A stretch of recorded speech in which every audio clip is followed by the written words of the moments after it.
बिस्मिल्लाहिर्रहमानिर्रहीम। लाखों करोड़ों दुरूद सलाम नबी व आखिरुज़्ज़मा हज़रत मोहम्मद मुस्तफ़ा सल्लल्लाहु ताला अलैहि वालैहि वसल्लम पर और उनकी आल पर।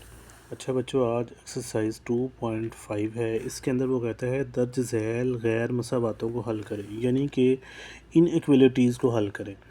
अब इनइक्वलिटीज़ क्या होती हैं? जहाँ पर इस तरह के साइन यूज़ होते हैं, greater than, less than, greater than, equal to, less than equal to, इस तरह के। अब इन इक्वेशन को हल करने के लिए आर्जी तौर पर एसोसिएट इक्वेशन एक बनाई जाती है। मैं इस पूरी इक्वेशन को ज़ीरो के बराबर रख दूँगा। उसके बाद जो है मैं इनके फैक्टर निकालूँगा। फैक्टर निकालने का तरीका मैं प्रीवियस एक्सरसाइज में एक्सप्लेन कर चुका हूँ। आप वहाँ पे जाके ना अच्छे से देख सकते हैं। अगर यहाँ पे एक्सप्लेन करूँगा तो वीडियो बहुत लेंथी हो जाएगी। तो देखें, x square plus 3x minus 4 is equal to zero. तो यहाँ पे देखें, ये जो फैक्टर इसके बनेंगे 4 और माइनस एक्स यानी कि -1। तो मैंने क्या किया, x square plus 4x minus x minus 4 is equal to zero, इसके फैक्टर बना लिए। यहाँ से एक्स स्क्वेयर है और ये x है, इसमें से x कॉमन आ गया तो x प्लस 4, इन दोनों में से माइनस कॉमन आ गया तो यहाँ पे और कुछ कॉमन नहीं है, तो इसका मतलब 1 आएगा, तो 1 आ गया। तो माइनस माइनस जमा x ज़रब एक x आ गया, माइनस माइनस जमा 4 एक बार 4 आ गया। अब यहाँ पे दो फैक्टर बन रहे हैं, x माइनस एक और x प्लस 4। अब x के मेरे पास दो आंसर आए हैं। अगर मैं इन दोनों आंसर को यहाँ पे निकालूँ तो x माइनस एक बराबर ज़ीरो, x बराबर एक के है, x plus 4 is equal to zero, x मेरे पास किसके है जी, -4 के बराबर है। अब वो कहता है जी इसको आपने ज़ाहिर करना है कि इसके रूट्स कहाँ पे होंगे, बाहर होंगे या ब्रैकेट्स के अंदर होंगे या लाइन के किस तरफ होंगे। अब देखें यहाँ पे क्या है कि जो अलामत क्वेश्चन में यूज़ हुई है वो हुई है ग्रेटर दैन ज़ीरो। इसका मतलब है इसके रूट्स बाहर को जाएंगे। तो वो बाहर कैसे जाएंगे? देखें, यहाँ पे x ग्रेटर दैन 1 आएगा और x लेस दैन -4 आएगा। इसका रूल क्या होता है? जब भी ग्रेटर दैन ज़ीरो आ रहा हो कोई भी क्वेश्चन, उसके अंदर आपने क्या करना है कि एंड पे जो आंसर निकलेंगे उसमें जो बड़ी वैल्यू होगी वो हमेशा ग्रेटर दैन की होगी, जो छोटी वैल्यू आएगी वो लेस दैन की होगी। मतलब उसमें हमेशा आप लिखेंगे कि x ग्रेटर दैन बड़ी वैल्यू जो होगी और x लेस दैन जो भी छोटी वैल्यू होगी उससे होगी। अब अगर इसको इस तरह लिखना हो हमने, तो हम यहाँ पे सेंटर में x लिखेंगे, यानी कि x ग्रेटर दैन 1, ये एज इट इज़ आ गया। और ये वाला जो है x लेस दैन -4, तो यहाँ पे लेस दैन का साइन लगा के -4 लगा देंगे। वैसे इसके रूट्स लिखने हो तो वो इस तरह लिखे जाएंगे, ऐसे। ये क्या है जी, 1 है, 1 से इन्फिनिटी, और यूनियन ये वाला क्या है जी, -4 से माइनस का इन्फिनिटी। अब इसका मतलब क्या है? वो कहता है जी एक से आगे जितने मर्ज़ी नंबर आप पुट करते जाएं, x की वैल्यू हमेशा जो है पॉजिटिव भी आएगी और बड़ी भी आएगी ज़ीरो से। और उसके बाद वो कहता है कि x की वैल्यू -4 से नीचे आप जितनी मर्ज़ी पुट करते चले जाएं, -4 से ऊपर चले जाएं, -4, -5, -6, तो x का आंसर जो भी आएगा वो हमेशा ज़ीरो से क्या होगा, छोटा होगा। अब चलिए क्वेश्चन नंबर 2 पे। यहाँ पे उसने क्या बोला है? वो कहता है 2x square minus 8x plus 6 greater than zero. अब इसके अंदर जो है थोड़ा सा शॉर्ट करने के लिए मैंने पूरी इक्वेशन को दो पे तकसीम कर दिया, तो मेरे पास ये वाला आंसर आ गया, x square minus 4x plus 3 is equal to zero. मैंने इसको एसोसिएट इक्वेशन बना लिया। अब यहाँ पे ये मैंने फैक्टर फाइंड किए हुए हैं। तो देखिए, 3 एक बार 3 पहली शर्त पूरी होती है। फिर वो कहता है दोनों को जमा करने से या माइनस करने से मेरे पास -4 आना चाहिए। तो 3 जमा 1 करें तो जमा का 4 आता है, लेकिन हमें चाहिए -4, तो इसका मतलब इसके और इसके साथ माइनस लगेगा। तो ये दोनों फैक्टर उठा के मैंने यहाँ पे पुट कर दिए, x square minus 3x minus x plus 3 is equal to zero. ये वाला -3x और ये वाला -x, यानी कि 1 की जगह पे आप x भी लिख सकते हैं। तो अब यहाँ पे देखें कि x कॉमन ले लिया तो x -3, इन दोनों में से 1 कॉमन लिया। अब देखें यहाँ पे x है, यहाँ पे 3 है, दोनों में कुछ कॉमन नहीं आता, तो लिहाजा यहाँ पे हम 1 कॉमन ले लेंगे, तो -1 कॉमन आ गया, तो माइनस माइनस जमा x आ गया, जमा माइनस माइनस 3 एक बार 3 आ गया। अब दो फैक्टर आ गए x-1 और x-3 हमारे पास। अब सिंपली क्या है, दोनों फैक्टर्स को अलग अलग कर लें। x-1 बराबर 0, x-3 बराबर 0, तो x बराबर 1 के आ गया और x बराबर 3 के आ गया। अब पीछे मैंने बताया है कि अगर ग्रेटर देन 0 हो तो उसमें जो बड़ा आंसर होगा, जो बड़ी वैल्यू होगी, वो हमेशा x ग्रेटर देन में आएगी, और जो छोटा आंसर होगा वो उसके अंदर x लेस देन में आएगा।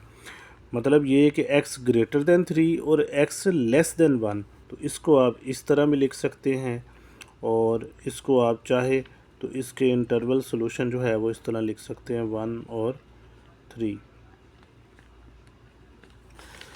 क्वेश्चन नंबर 3 है, इसके अंदर वो कहता है x² + x - 6 लेस देन 0। यहाँ पे थोड़ी सी कंडीशन चेंज है। अब वो कहता है जी x² + x - 6 = 0। मैंने इसको एसोसिएट इक्वेशन में कन्वर्ट कर लिया, ये मैंने फैक्टर बना लिया। अब सेंटर में मुझे जो है +x यानी कि +1 चाहिए था, तो इसका मतलब 3 2 बार 6, पहली कंडीशन पूरी होती है। 3 में 2 जमा कर दें तो 5 आता है, लेकिन हमें चाहिए 1, तो इसका मतलब ये है कि 3 में से अगर मैं 2 माइनस कर दूं तो मेरे पास 1 आता है। तो ये मैंने यही वाले फैक्टर उठा के यहाँ पे पुट कर दिए, x² + 3x - 2x - 6 = 0। अब यहाँ से मैंने x कॉमन ले लिया, x + 3 आ गया। इन दोनों में देखें एक तो माइनस कॉमन आता है, दूसरा दोनों में दो जो है वो दोनों को डिवाइड करता है, तो मैंने बाहर कॉमन ले लिया। तो देखें माइनस माइनस जमा 2 से 2 गया, x आ गया, माइनस माइनस जमा 2 3 बार 6, x जमा 3 आ गया। अब दो फैक्टर आ गए, x - 2 और x जमा 3 बराबर 0। तो एक फैक्टर आ गया x - 2 = 0, दूसरा आ गया x जमा 3 बराबर 0, तो x 2 के और x बराबर -3 के आ गए। अब देखें यहाँ पे कंडीशन क्या है, अलामत लेस देन 0 है, मतलब ये वाली जो भी रकम है वो 0 से छोटी है, इसके जो भी आंसर आएंगे वो 0 से छोटे होंगे। तो लिहाजा मैं क्या करूँगा कि इसके अंदर x हमेशा लेस देन 2 होगा और x हमेशा ग्रेटर देन -3 होगा। मतलब ये कि जो भी पॉजिटिव वैल्यू आएगी वो हमेशा x से छोटी होगी, और जो नेगेटिव वैल्यू आएगी वो x उससे क्या होगा, हमेशा बड़ा होगा। तो लिहाजा इसके आंसर क्या आएंगे, -3 व 2। क्वेश्चन नंबर 4 है, इसके अंदर वो कहता है x² - 6x - 9 लेस देन 0। इसके अंदर भी सेम यही है कि इसके पहले फैक्टर बनाएंगे, तो फैक्टर जो है 3 3 ज़ा 9, पहली कंडीशन को पूरा करते हैं, और दूसरी कंडीशन जो है उसमें वो कहता है जी प्लस करें या माइनस करें, आपके पास आंसर आना चाहिए -6। तो 3 जमा 3 करें तो जमा का 6 आता है, और 3 - 3 कर दें तो ये -6 आ जाएगा। तो लिहाजा मैंने ये फैक्टर यहाँ पे पुट कर दिया, x² - 3x - 3x + 9 = 0। अब इन दोनों में से x कामन आ गया तो x -3 रह गया। इन दोनों में देखें -3 कामन आ गया, तो यहाँ पे भी क्या आ गया, x - 3 = 0। अब देखें दो फैक्टर आ गए मेरे पास, x - 3 और x - 3 दोनों सेम है, तो x - 3 का स्क्वायर बन गया। तो ये वो कहता है जी इसका जो भी आंसर आएगा वो 0 से छोटा होगा। अब ऐसा ये होता है, कोई भी हकीकी अदद हो, कोई भी आंसर हो, मुरब्बा कभी भी जो होता है ना वो माइनस में नहीं आता, चाहे आप जो मर्ज़ी नंबर ले लें। मतलब मैं -6 ले लेता हूँ, इसका स्क्वायर पुट कर देता हूँ, इसका स्क्वायर ले लूँगा तो ये जमा का 36 आएगा। आप कोई भी नंबर माइनस का ले लें वो हमेशा प्लस में कन्वर्ट हो जाएगा, लिहाजा इसका सोल्यूशन सेट क्या आएगा, खाली सेट। ऐसे भी लिख सकते हैं, ऐसे भी लिख सकते हैं।